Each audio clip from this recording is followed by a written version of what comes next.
So we found Tim Macy when we knew we wanted to get into some real estate investing and also find a fixer-upper house for ourselves. Surfing bigger pockets, actually.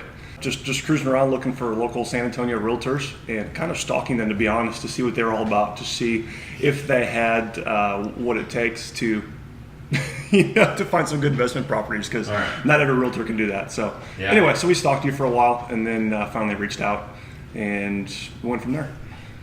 I like it. So how'd it go? Give me the chain of events. So we reached out to probably 3 or 4 different realtors at the time. There were 3 or 4? There were 3 or 4, but Tim Macy was the only one to show up at our house. We were looking at listing a house at the time and buying something new and just rolling the funds into a bigger house. And anyway, so everyone else met us for coffee and didn't really follow up, but Tim Macy came over to our house to the kitchen table we're sitting at right now. Sorry. to the kitchen table we're sitting at right now, and we discussed selling the first house around here. Yeah. And it just went from there. So where did it go from there, though? What happened? So 14 hours later, he showed us the house we're presently sitting in. Yeah, so we were discussing the potentiality of selling this house, buying into a newer fixer-upper for us, something a little bit bigger. As we sat down at the kitchen table, he said, hey, you know what? I've got just the house you guys are looking for. I don't know if they're going to accept a lowball offer or not, but we can give it a shot. Here's the address. And within a couple of hours, we were driving up to the house, and this was exactly the neighborhood that we wanted to live in since we first moved to San Antonio back in 2010. So we got that ball rolling. We were able to list our property that we were in very quickly and put an offer in on this one that, to our delightful surprise, got accepted. Okay, so tell me about that. What was it listed at? What was the offer? What happened there? So I think it was initially listed for $330. It had been in the market for a little over 300 days from what I remember at the time. It was currently, at the time we were looking at it, listed at $290. They had dropped to $40,000. We came in, offered $231,500. The house had been vacant for 2 years. It was just sitting. Why'd you offer $231,500? Where'd that come from? Well, the $231,500 came from Tim Macy. It was Tim's idea. We never would have done it if he weren't on our side. So that's where that came from. All right. And then what happened? Well, with that house, the funny part was he goes, let's offer $231,500. I bet you they'll come back just a little bit higher, like in the $235,000 range. And a day later, they came back at $235,000. So, it all moved kind of quickly. We offered them a short close. It was a conventional financing offer, but we were able to close it in 21 days and just get the property off the owner's backs. So what happened after that?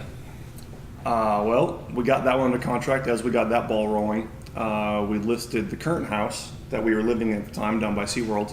And it was down in the 78251 zip code. Things were really starting to pick up down there. We listed that. They paid cash, so we were able to close on that very quickly and roll the funds into this house. And then what did you do with this house? This house is quite the story.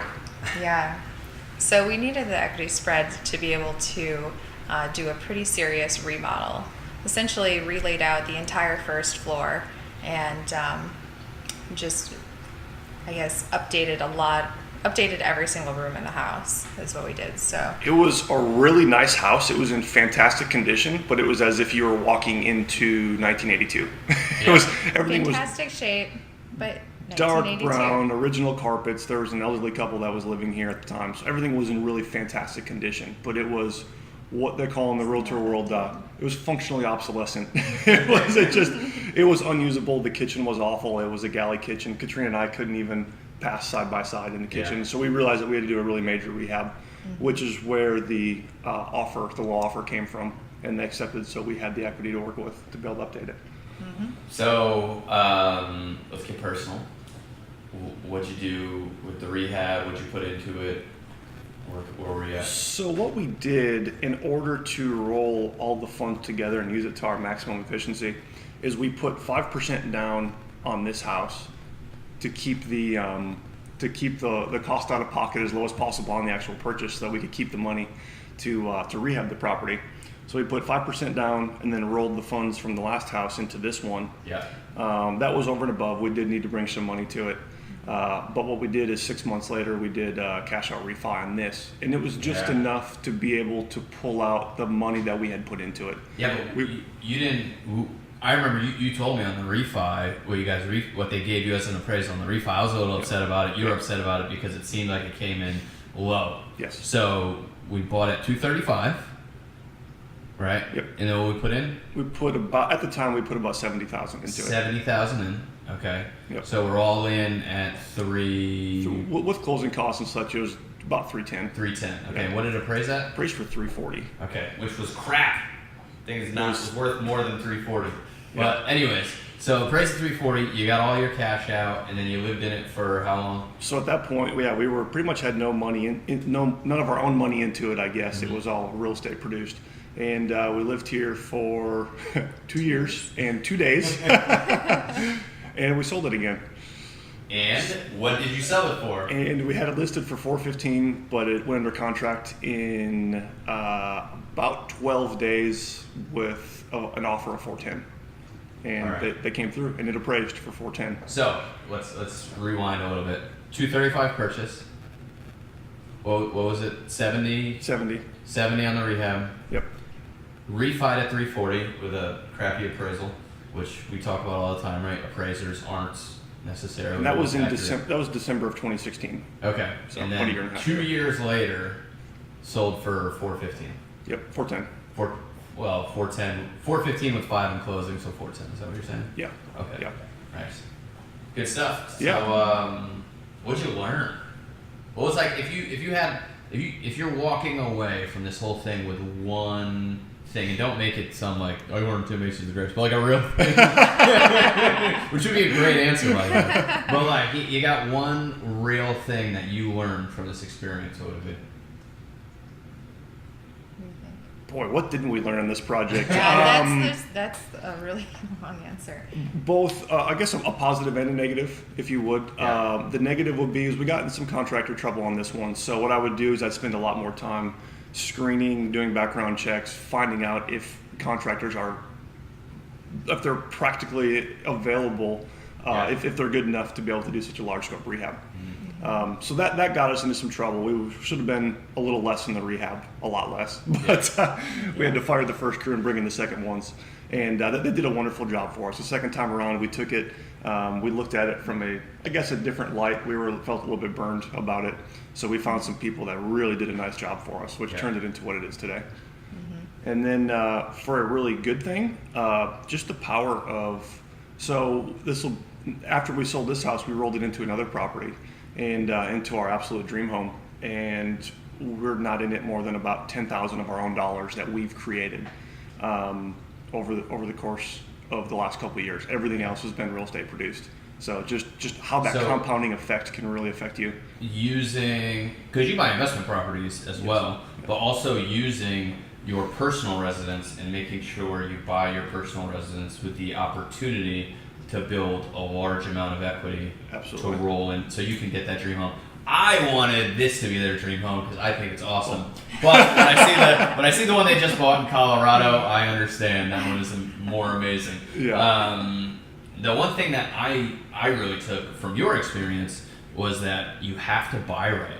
Like you can mitigate so many issues, like contractors, like all this other stuff. Bad appraisals. Bad appraisals, right? Like you guys hit so many roadblocks and so many bumps in the road, but it was still overwhelmingly a giant win because you bought right. You bought at a good price, and when you buy at a good price, you safeguard yourself from so many of these other problems. And so buying right is like the key to not, having this go bad. Yeah. What did you learn? Yeah, I mean, and keeping up communication between the both of us, because there's two of us in a project, and how are we going to deal with the different curves that are curveballs that are thrown at us together, and making the right decision and accepting whatever outcome it is that decision is going to produce. So there's been a lot of heart-to-hearts over this house for sure. But any examples in particular? So I'm sure you're probably thinking of one or two times when something came up in communication maybe wasn't the best.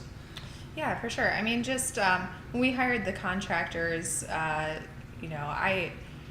we work well together in the fact of one of us usually takes the lead on whatever. So with the contractors, because if you have more than one person that is trying to direct the contractors, it's going to be a mess. So, but then when it comes to the problems and figuring out together and then making a plan of attack to solve the problem, basically. So, but between us, it's been really good.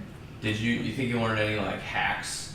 Like what are some like things that you did in this house that you think are like cool and like you did for cheap and made a big difference? Oh man, well, just off the top of my head, what I can think of right now is there was a Three Seasons room that we're actually kind of sitting on the edge of right now.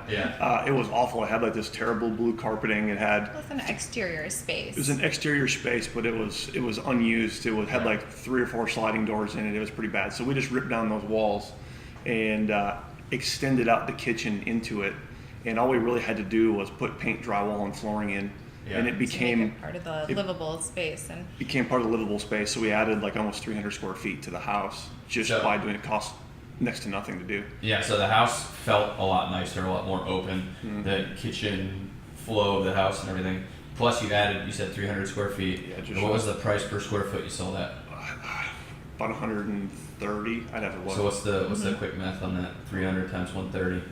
A lot. Yeah, see, post-editing, I'm just going to be able to ding and put that number of equity that they added to their house by adding this little 300 square foot space, which previously was kind of an eyesore. Now it's a win, like with how the house feels, but it's also a win for the equity play, which is, really what your guys' story is all about, right? It's like rolling equity into being able to afford. See, a lot of people buy a beautiful house on the side of a mountain in Colorado, which they did, doesn't necessarily always mean they can afford it, right? And because you've rolled the equity, because you've done this stuff, you've positioned yourself where you can afford your dream home at how old? 31. Right? Both 30. 30? So 30 and 31, you guys bought your dream home. Now don't get me wrong, there's a ton more to that. You work your butts off and you budget right and you have good careers and everything.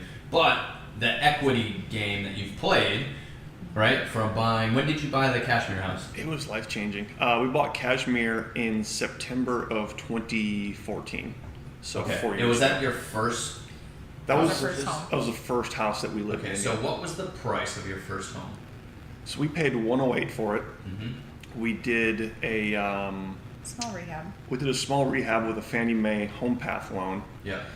So we put 5% down, and that included all of the rehab for the property. Now, granted, we did the larger stuff, the paint and the floor. My other question, though, is you both had good jobs at the time. Yes.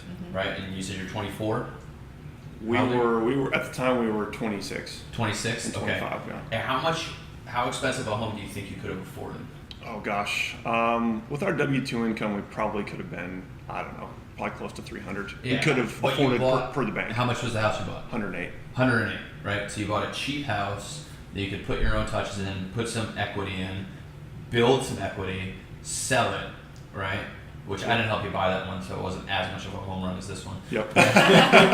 But you build your equity, sell that home, roll the equity into something like this, where you guys did great on your net, right? You were all in for the low 3s and sold at the low 4s. I mean, that's awesome. Yep. And then, when you compound that over the course of the 2 houses, now you're rolling it into your dream home. But the key is, in order to afford the dream home in your early 30s, you have to start buying the cheap houses in your 20s, and not the expensive houses where you're house rich and cash poor, right? Yeah. So, that was one thing that really impressed upon us was the compounding effect. Like, we never set out to actually do this. It just worked out that way just by keeping an eye out for opportunities and knowing enough to be able to jump on them once they present themselves. And even this house that we bought in Colorado, we found off market. Yeah. We were able to get a steal on it. We found the one guy in Colorado that didn't want a price war on his house, a bidding war on his house. So anyway, so it could keep perpetuating. Who knows? Some people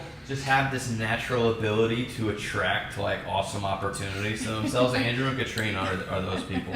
Yeah. Well, that, and we just go and knock on random people's doors. Well, you do it, that's how you do it. I mean, I'm not. But I don't mean that like the luck thing. I'm not like a luck guy. But like you guys are, like you know how to talk to people well. You go in there and like you said, you knock on their doors, you make a deal. Yeah.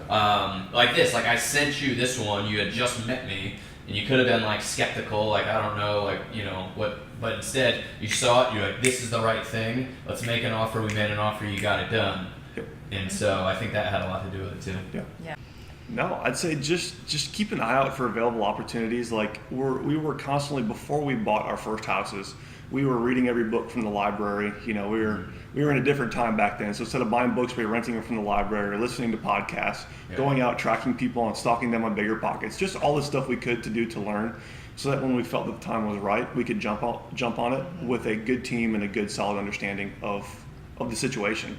And if it weren't for that knowledge and just trying to learn beforehand, this would have been a much more difficult process.